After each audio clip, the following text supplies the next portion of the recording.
盆栽からしたらもったいない松盆栽生産日本一の高松の盆栽園北谷養蚕4代目北谷隆一です。さ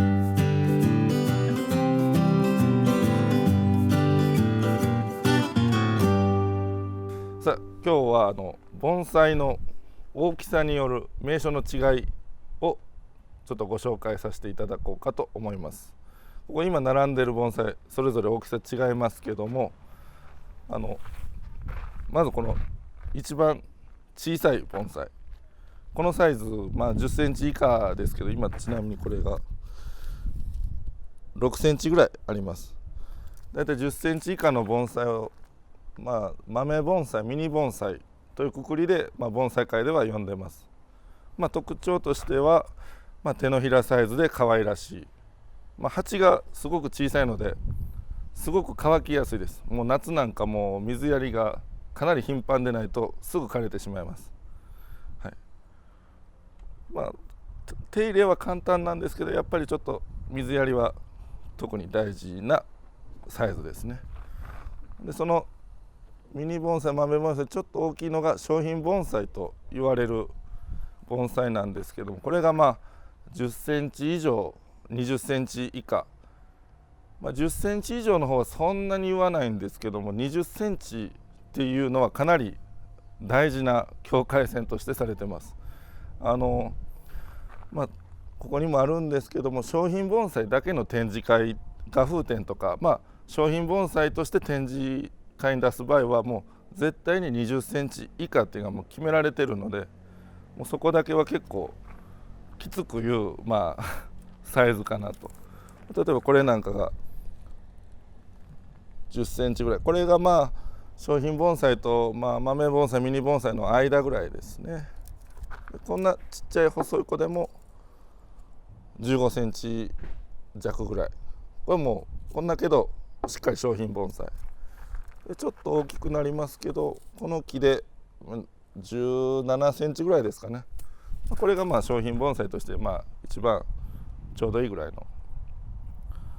の、だいたい特徴が小型なので、やっぱりこう手入れの数も少ないし、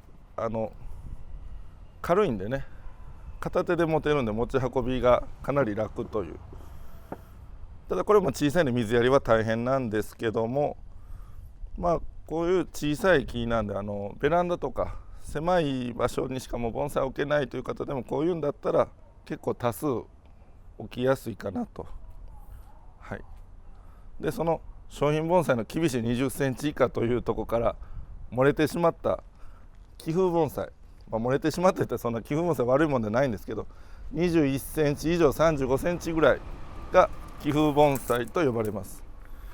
この子が気風盆栽のサイズなんですけども、だいたい32、3センチぐらい。この気風盆栽、ちょっと商品盆栽から漏れて、商品盆栽でちょっと漏れたみたいな感じで下に見られがちなんですが、ちょっと大きくなった分ね、商品盆栽より個性が出やすいと。なので、自分で見て楽しむ盆栽としては結構片手でも持てる範囲ですし、割とちょうどいいのではないかなと。で次がこの気風盆栽よりちょっと大きいこちら、これがだいたい40センチ弱ぐらいあります。この辺りのサイズ中品盆栽と呼ばれます。いろいろネットなんかで調べると21センチから45センチぐらいだったりとか、気風より大きい36センチから45センチぐらいが中品と大体書かれてますね。このサイズがもう、盆栽いろんなある中でも一番標準的なサイズですね。これぐらいだったら一人でも両手でなんとか抱えられるぐらいだから、中品盆栽が一人で持てるんで、一番標準的で、ほんで大きさもそこそこ大きくなってるんで、やっぱり幹模様だったり枝だったりもさらに個性が出やすいと。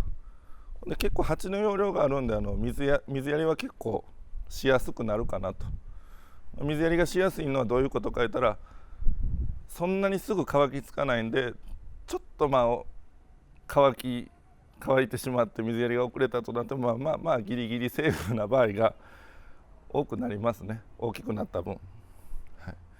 い、でこれよりさらに大きい、45センチ以上、人によっては60センチ以上とも言われてるんですけど、大品盆栽、大型盆栽という部類になります。今ここには置いてないですけども、やっぱり大きくなった分、中品盆栽とかこの辺りの盆栽でさらに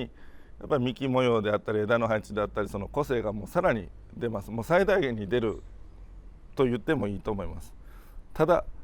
大きなデメリットとして、ここら辺まで一人で持ってったのが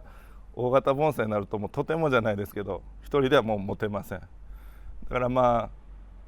最近盆栽、昔は大型盆栽がかなり人気だったんですけども、もう愛好家さんがだいぶ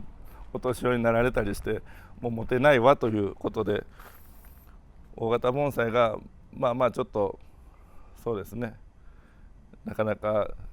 人気はあるんですけども買うにはちょっと大変っていうサイズにはなってきましたね。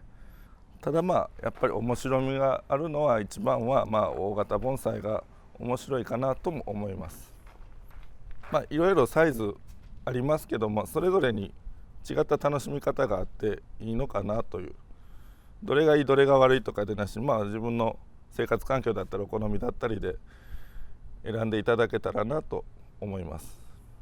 はい、今日は盆栽の大きさこれで以上です。